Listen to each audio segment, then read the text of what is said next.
Hello everyone, and welcome again to another Teacher Joseph podcast.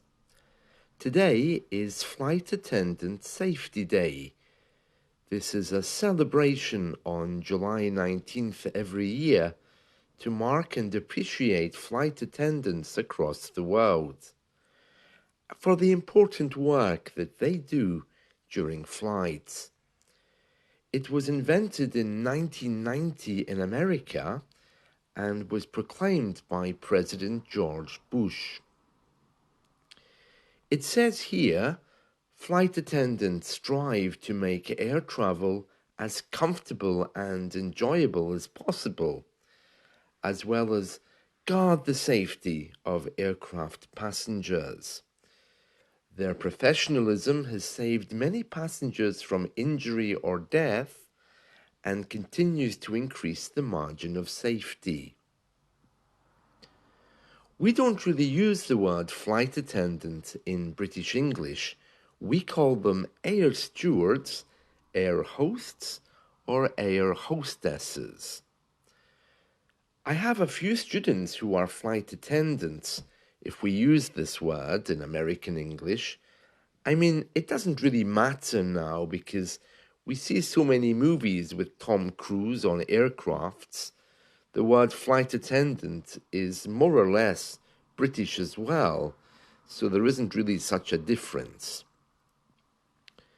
If you are celebrating this day today, then happy day to you. I hope that you enjoy it, particularly for those students I have who work for airlines across the world. Now we're going to stay on this theme of airlines because we're going to talk about the announcements which they usually give, just to see if you understand all of them. So of course, first of all, there's usually the pre-boarding announcement, and it sounds something like this. Good afternoon, passengers. This is the pre-boarding announcement for flight 896 to Bern, Switzerland. We're now inviting those passengers with small children and any passengers requiring special assistance to begin boarding at this time. Please have your boarding pass and identification ready. Regular boarding will begin in approximately 10 minutes' time. Thank you. And of course, you need to be carrying your ID or your passport. Speaking of passports, after Brexit, our passports have changed from being red to being dark blue. And there's a big debate on the internet whether they're actually black. One beautiful thing which I remember is the passports of my grandparents. Because in those days, back in the 1980s, they had passports before the rule came in that they had to be EU red. They had those very heavy, beautiful, quality British passports, and they just looked lovely. The touch of them, the texture, it was like touching something almost sacred. They were like little prayer books. They were beautiful things, and they made me proud. When my new black passport arrived last year, they still say it's deep blue, but it really isn't. When my passport arrived, I was excited because I was expecting to see or relive that memory of my grandparents' passports. I opened the pack and I found this really cheap thing, which was kind of like heavy-duty plastic, and it looks cheap. It looks horrible, and to be honest with you, I really don't like it. Yeah, and it left me with this really empty feeling inside that something was very, very wrong. It looked like a kid's toy of some kind. And I don't like it. I don't look at it unless I absolutely have to. So yeah, very sad how they've changed. There's a lot of discussion about that here, and I understand that they have to be of a certain material in order to stop people copying them and to stop thieves and criminals, you know. But no, I don't like the look of these new passports at all. It just looks like something very, very cheap that you would give a child to play with. For those of you who love the airline industry, and many of us do, there is a podcast called Betty in the Sky with a Suitcase, which is obviously a play on the words from the Beatles song Lucy in the Sky with Diamonds. Betty in the Sky with a Suitcase is a very amusing podcast from a very happy but cynical flight attendant who works on US internal flights. She's very funny. I heard one of her podcasts the other day, which was called The Falcon. I think she's off ill at the moment. I don't know what happened to her, but she was at home in this recent podcast, so she decided to log into ChatGPT and ask it to tell her some funny airline stories. And then she was deciding if they were actually funny or not. And it was very amusing. She's a very funny lady. Betty in the Sky with a Suitcase. So if you like that kind of humor, you would really enjoy that podcast. She's been going now for many years. Her podcast is very famous. Well, let's get back to our boarding announcement. Okay, so here's the final boarding call. Ladies and gentlemen, this is the final boarding call for passengers Joseph and Beryl McTaggart, booked on flight 605A to Amsterdam. Please proceed to gate 3 immediately. The final checks are being completed, and the captain will order for the doors of the aircraft to close in approximately 5 minutes. I repeat, this is a final boarding call for Joseph and Beryl McTaggart.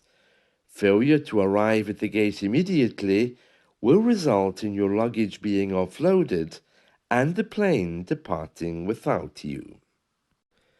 Of course, the next thing that happens is they herd us all onto the plane. To herd means to gather us all up like sheep, herd of sheep. We also use that word as a verb sometimes when there's a group of people all being pushed in a certain direction. So they get us all on the plane. Then, of course, there's the pre-flight announcement. Ladies and gentlemen, welcome on board Flight 487 with service from London Heathrow Airport to Boston. We're currently 7th in line for takeoff, and we are expected to be in the air in approximately 7 minutes' time. We ask that you please fasten your seatbelt at this time and secure all baggage underneath your seats or in the overhead compartments above you. We also ask that your seats and table trays are in the upright position for takeoff. Please ensure your electronic devices are all switched off, including laptops and cell phones. Please note smoking is prohibited everywhere on the aircraft. Thank you for choosing British Airways and enjoy your flight. We look forward to seeing you again soon. I mean, that's before you've even taken off. They're thinking about your next trip, aren't they? And then, of course, the captain, he has that strange thing he always says, airline staff, doors, cross-check, check, doors, cross-check. And his voice always sounds much more calming, but professional. and he tells us halfway through the flight about the tailwinds and the cruising. Something like this. Good afternoon, passengers. This is your captain speaking, Captain Constantine, and my colleague today is Captain Peter Jones. Firstly, I'd like to welcome all of you on this flight, number blah blah blah 725. We're currently cruising at an altitude of 27,000 feet at an airspeed of 600 miles per hour. The weather is looking good with the tailwind on our side, so we're expecting to land in Boston approximately 20 minutes ahead of schedule. The weather in Boston today is clear and sunny. Local reports are saying that it's a very calm, very peaceful day. If the weather cooperates, we should get a great view on the left-hand side, if you wish to have a look out the window. The cabin crew will shortly be coming around to offer you your light snack and beverage. And if you are watching our in-flight movie system here, the movies for today, well, I believe it's Home Alone. I'll talk to you again before we reach our destination. Thank you again for allowing us to entertain you today. So just sit back, relax, and enjoy the rest of your flight. From Captain Peter Smith and myself, Captain Constantine, we welcome you. I used to love traveling on airlines in the 80s and early 90s. I think in those days flight attendants were really appreciated, and also they were considered to be the epitome of fashion, weren't they? They also had many skills. For example, many of the flight attendants of those days had to be very well trained in mixing drinks, and a few of them went on to work in bars or to operate their own pubs because they were considered to be expert hostesses. Of course, like every other job in the world, the way we view them was lowered, and I think a few of the airlines now don't even wear uniforms. They're just there to offer very basic safety tips, which is a great pity. There was something almost magical about traveling in those days, you know? The air hostesses had the hats, and the men were wearing very smart suits. Recently, I've had some very upsetting news reports about airlines not looking after their staff well, and people having to share rooms, and even 5 or 6 people crammed into a small room while they're waiting for the next flight, and this is something that's been highlighted with a few of the airlines. It's very sad. I mean, I always thought of them as being very glamorous. And maybe at one point they were, but the idea of being pushed into a tiny hotel room with 5 or 6 other people sleeping on the floor sometimes, that's making headline news here. Well, before we finish with our topic of airlines, let's just do the emergency announcement. This one's my favorite. Ladies and gentlemen, on behalf of the crew, I ask that you please direct your attention to the monitors above you as we review the emergency procedures. There are 6 emergency exits on this aircraft, 2 at the front, 2 in the middle, and 2 at the back. Take a minute to locate the exit closest to you. Note that the nearest exit may be behind you. Count the number of rows to this exit. Should the cabin experience sudden loss of pressure, stay calm and listen for instructions from the cabin crew. Oxygen masks will drop down from above your seats. Place the mask over your mouth and nose like this. Pull the strap to tighten it. If you are traveling with children, make sure your own mask is in place first before helping your children. In the unlikely event of an emergency landing and evacuation, leave your carry-on items behind.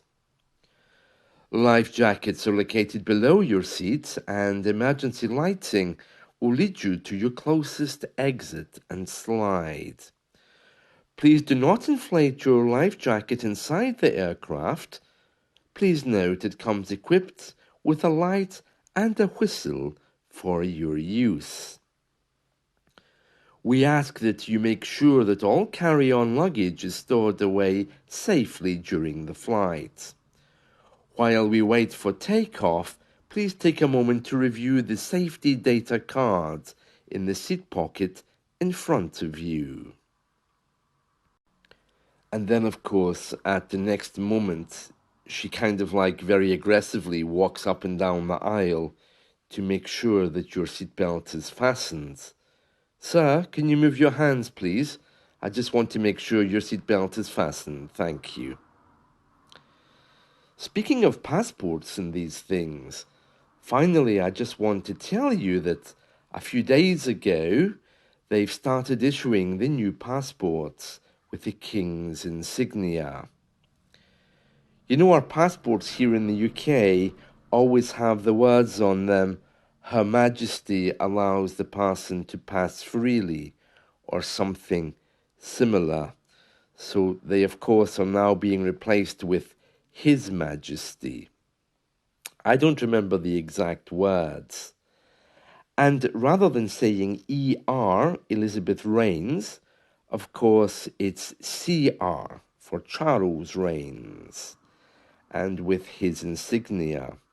So those new passports were rolling off the press earlier this week, so that's good news.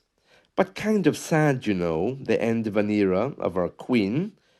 But on the other hand, who cares as long as the passport lets me into the country of my destination? I don't mind. So there we are. So that's some news about our new passports. We don't have to have our current ones replaced. It's just as they expire, they're being changed. That's it. So I'll see you all again soon. Bye.